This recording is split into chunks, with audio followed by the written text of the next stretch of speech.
성도 여러분 안녕하십니까? 오늘 화요일 저녁 이 설교 말씀 듣기 위해서 오신 여러분들을 진심으로 환영합니다. 오늘은 제9장 그리스도의 생애와 죽음과 부활 마지막 시간을 함께 가져보도록 하겠습니다. 오늘 새벽에 드렸던 말씀을 간단하게 복습해 보도록 하겠습니다. 성령물이신 그리스도였습니다.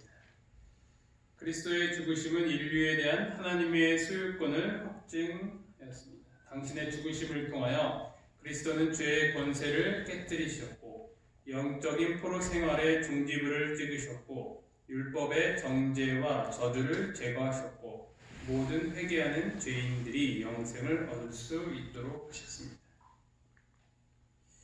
인류의 대표자 그리스도, 아담과 마지막 아담 혹은 둘째 사람이신 그리스도는 둘 다 모든 인류를 대표합니다. 육적인 출생은 아담의 범죄의 결과들을 짊어지우지만 영적인 출생을 경험하는 각 사람들은 그리스도의 완전한 생애와 희생의 혜택을 받는다고 이렇게 어제까지 오늘 새벽에 말씀을 이렇게 살펴보았습니다. 오늘은 6번째 그리스도의 생애와 구원에 대해서 함께 살펴보도록 하겠습니다. 로마서 5장 10절 곧 우리가 원수 되었을 때 그의 아들의 죽으심으로 말미암아 하나님과 화목하게 되었은즉 화목하게 된 자로서는 더욱 그의 살아나심으로 말미암아 구원을 받을 것이니라. 우리가 구원받기 위해서는 그분의 죽으심뿐만 아니라 살아나심, 즉 그분의 생애도 필요하다는 것입니다. 그리스도의 완전한 생애가 나를 위해 무엇을 해줄 수 있는가? 예수님은 당신의 고귀한 생애를 회개한 죄인들에게 선물로 나누어 주십니다. 인간은 스스로 이러한 삶을 살 수 없다는 것입니다. 더럽게 된 옷을 깨끗하게 하기 위해서 할 수 있는 어떤 행위라는 이 세탁 세제는 존재하지 않는다라는 것이죠. 이사야 64장 6절 무릇 우리는 다 부정한 자 같아서 우리의 의인은 다 더러운 옷 같으며 우리는 다 잎사귀 같이 시들므로 우리의 죄악이 바람같이 우리를 몰아가나이다. 그러면 이 더러운 옷을 입고 어떻게 혼인잔치에 들어갈 수 있겠습니까? 아주 간단한 방법이 있는데 그 더러운 옷을 벗어버리고 새로운 옷으로 갈아입으면 된다는 것입니다. 이사야 61장 10절 그가 구원의 옷을 내게 입히시며 공의의 겉옷을 내게 더하심이 신랑이 선호를 쓰며 신부가 자기 보석으로 단자감 갖게 하셨습니다. 하나님께서 입혀주시는 이 구원의 옷을 입게 되면 우리는 그 더러운 옷을 벗어버리고 주님께서 준비한 그 혼인잔치에 들어갈 수 있다는 것입니다. 우리가 우리 자신을 그리스도께 바칠 때 우리의 마음은 그리스도의 마음과 연합되고 우리의 뜻은 그분의 뜻에 합병되고 우리의 정신은 그분의 정신과 하나가 되고 우리 생각은 그분에게 사로잡히게 되어 마침내 우리는 그분의 생애를 살게 된다. 이것이 바로 그분의 의의 옷을 입는다는 의미이다. 그리하면 주께서 우리를 보실 때 무화과 나무 잎으로 엮은 옷이나 죄로 인해 벌거벗고 뒤틀린 우리의 몸은 보지 아니하시고 여호와의 율법을 온전히 순종하심으로 이루신 당신 자신의 의의 두루마기를 보게 된다. 따라서 우리는 예수 그리스도께 바쳐줘야 하는 것입니다. 그래야 우리의 마음과 뜻과 정신이 예수님에게 사로잡히게 되어서 그분의 생애를 살 수 있게 된다는 것입니다.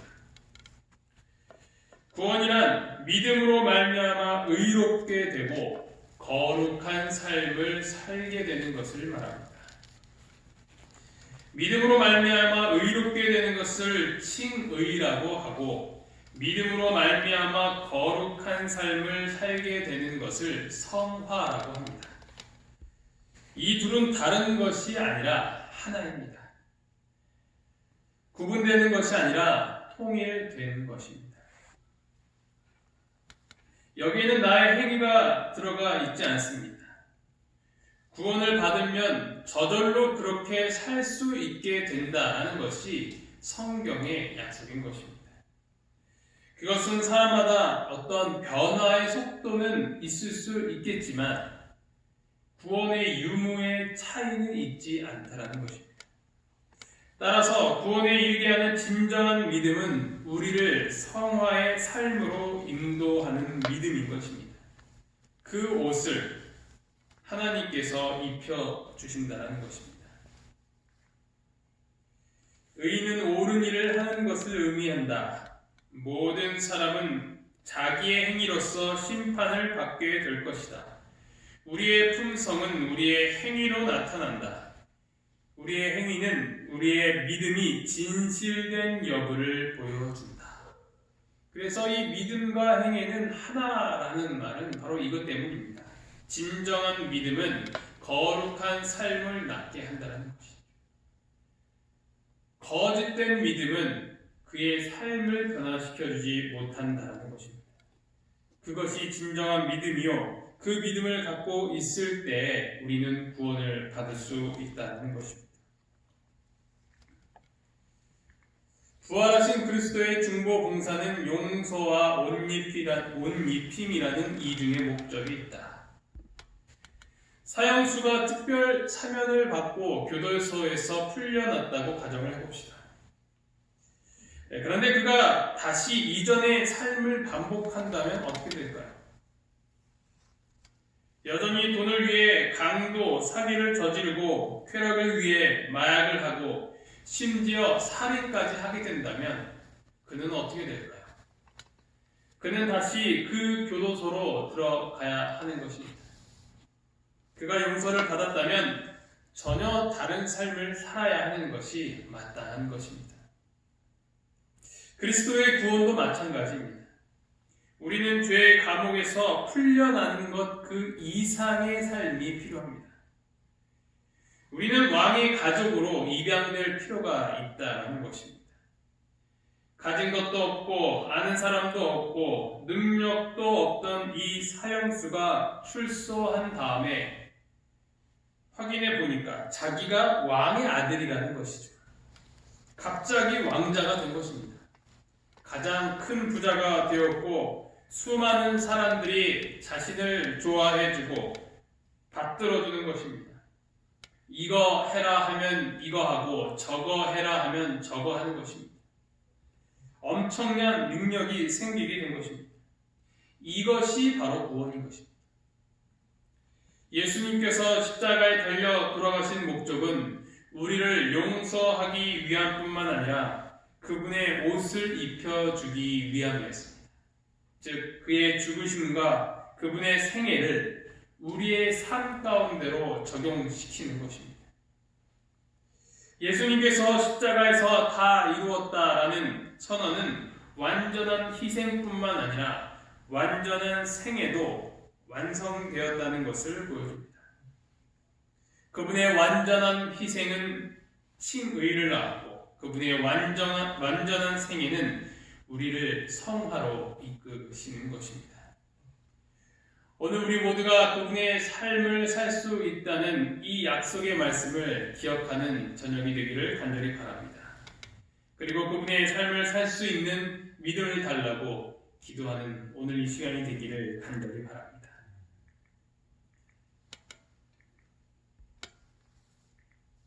그리스도의 생애의 영광. 빌립보서 4장 13절을 보면 그리스도의 생애의 영광, 그리스도의 생애는 또한 인류에게 삶에 관한 모델을 주었다. 예를 들면 베드로는 예수님께서 학대를 받으실 때 그분의 그런 반응을 우리가 따라야 할 모본으로 제시를 하고 있는 것입니다. 베드로전서 2장 21절로 23절. 이를 위하여 너희가 부르심을 받았으니 그리스도도 너희를 위하여 고난을 받으사 너희에게 본을 끼쳐 그 자취를 따라오게 하려 하셨느니라. 그는 죄를 범하지 아니하시고 그 입에 거짓도 없으시며 욕을 당하시되 맞대어 욕하지 아니하시고 고난을 당하시되 위협하지 아니하시고 오직 공의로 심판하시는 이에게 부탁하시며 이러한 삶을 또한 우리도 살아야 한다는 것이죠. 그리스도의 생애는 우리도 승리의 생애를 살 수 있다는 보증을 줍니다. 내게 능력 주시는 자 안에서 내가 모든 것을 할 수 있느니라. 우리가 예수님의 본을 따라 그분의 능력으로 말미암아 완전히 승리할 수 있는 삶을 살 수 있는 저와 여러분이 되기를 간절히 바랍니다.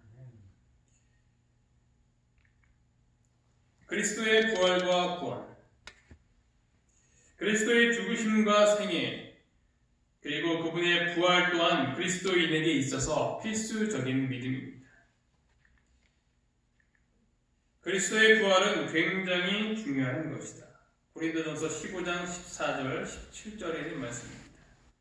그리스도께서 만일 다시 살아나지 못하셨으면 우리가 전파하는 것도 헛것이요 또 너의 믿음도 헛것이며 그리스도께서 다시 살아나신 일이 없으면 너희의 믿음도 헛되고 너희가 여전히 죄 가운데 있을 것이다 라고 이야기를 하고 있습니다.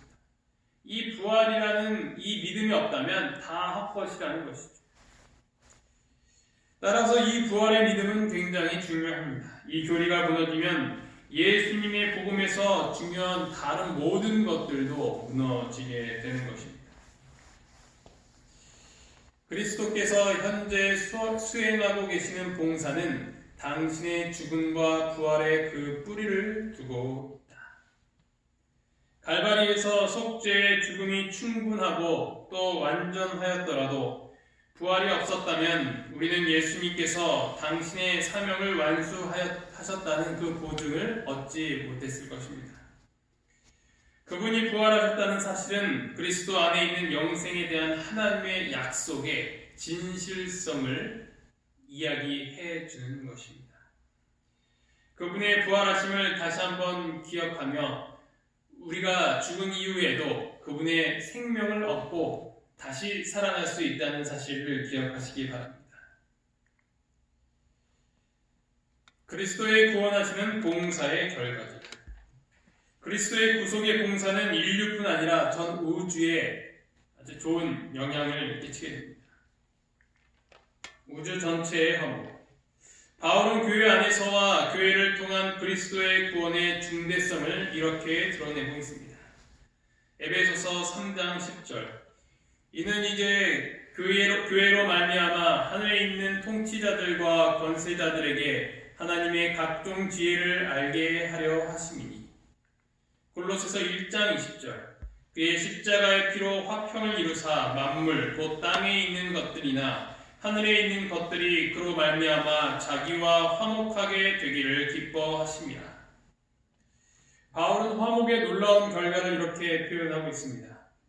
하늘에 있는 자들과 땅에 있는 자들과 땅 아래에 있는 자들로 모든 무릎을 예수의 이름에 꿇게 하시고 모든 입으로 예수 그리스도를 주라 시인하여 하나님 아버지께 영광을 돌리게 하셨느니라.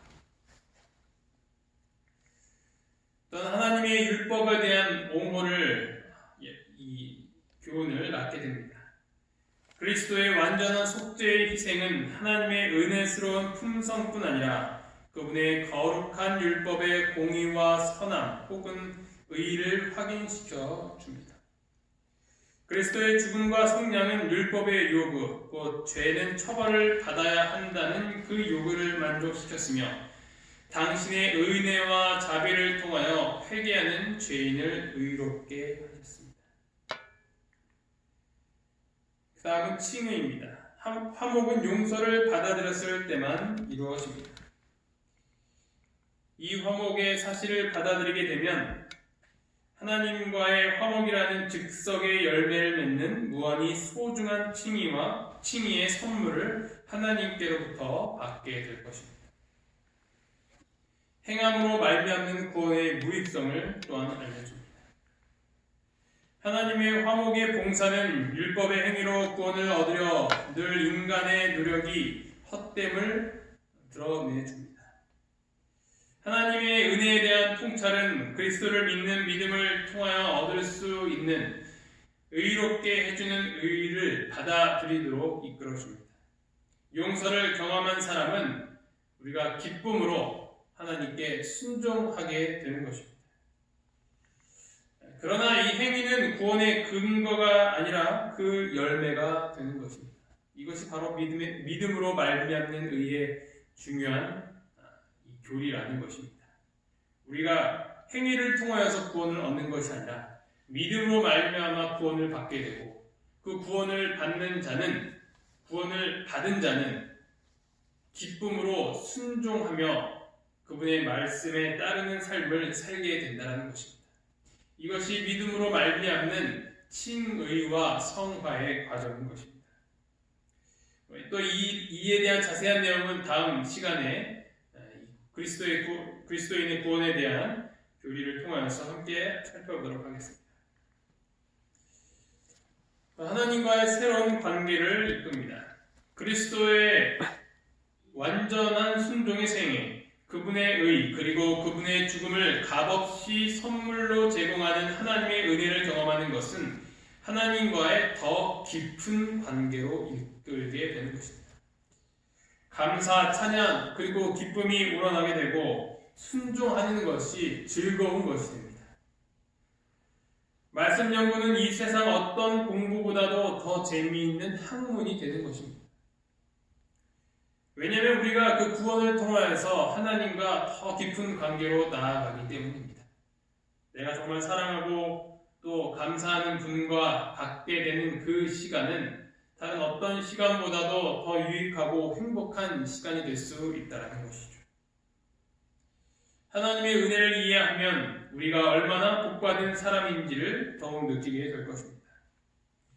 그리스도께서 죽은 자들 가운데서 부활하셨을 때 관여하셨던 동일한 성령의 능력이 우리의 생애를 또한 변화시키실 것입니다. 실패하는 대신 우리는 매일 죄에 대한 승리의 경험을 하게 될 것입니다. 사명을 위한 동기부여. 예수 그리스도를 통한 하나님의 화목의 봉사에 나타난 놀라운 사랑은 다른 이들에게 복음을 나누어 주도록 우리에게 동기를 부여해 준다. 우리는 하나님과 화목하라. 하나님이 죄를 알지도 못하신 자로 우리를 대신하여 죄를 삼으신 것은 우리로 하여금 저의 안에서 하나님의 의가 되게 하려 하심이라는 감동적인 복음의 초청을 다른 이들에게 전해줄 것이다. 예수님의 죽으심으로 말미암아 우리가 새 생명을 얻고 또 새 삶을 살아가게 해주신 이 사실은 우리로 하여금 거듭난 생애를 살게 하십니다. 예수님을 만나기 이전의 삶과 그 이후의 삶은 전혀 다르게 되는 것이죠. 만약 아직도 우리가 변화되지 못하였다면 우리는 예수님처럼 살게 해달라는 간절한 기도를 올려야 할 것입니다. 그리고 또한 그러한 경험을 하게 되었다면 이러한 기쁨을 함께 나눌 자들을 찾아다니는 것이, 그 복음을 전하는 것이 우리의 자연스러운 과정이 되는 것이죠. 예수님의 생애가 우리 모든 에덴병교회 교우들의 삶에 임하기를 간절히 바라면서 말씀을 마치도록 하겠습니다. 기도하시겠습니다. 하늘에 계신 하나님 아버지, 오늘까지 저희가 이 시간을 통하여서 그리스도의 생애와 죽음과 부활이라는 이 중요한 교리를 또한 공부할 수 있도록 도와주셔서 참으로 감사합니다. 아버지, 주님의 생애 때문에 저희도 당신과 같은 삶을 살 수 있다는 믿음을 허락하여 주시옵소서. 예수님이셨기 때문에 가능하고 나는 그렇지 않다라는 사단의 속삭임에 넘어가지 않을 수 있도록 인도하여 주시옵소서. 아멘. 우리도 예수님처럼 살 수 있고 예수님처럼 승리할 수 있다는 믿음을 갖고 실제적으로 그러한 삶을 살 수 있도록 성령 하나님께서 함께하여 주시옵소서. 아멘. 이 모든 말씀 예수 그리스도 이름으로 간절히 기도합니다. 아멘.